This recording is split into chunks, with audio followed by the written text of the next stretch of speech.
Zach takes the snap and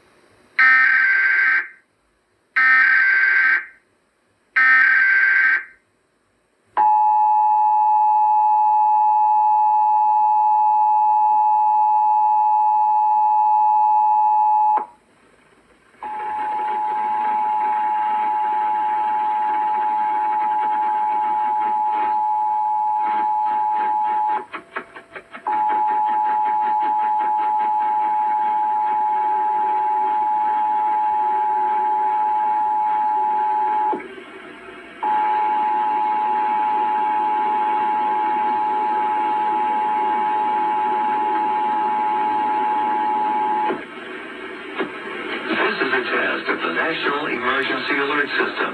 This system was developed by broadcast and cable operators in voluntary cooperation with the Federal Emergency Management Agency, the Federal Communications Commission, and local authorities to keep you informed in the event of an emergency. If this had been an actual emergency, an official message would have followed the tone alert you heard at the start of this message. No action is required.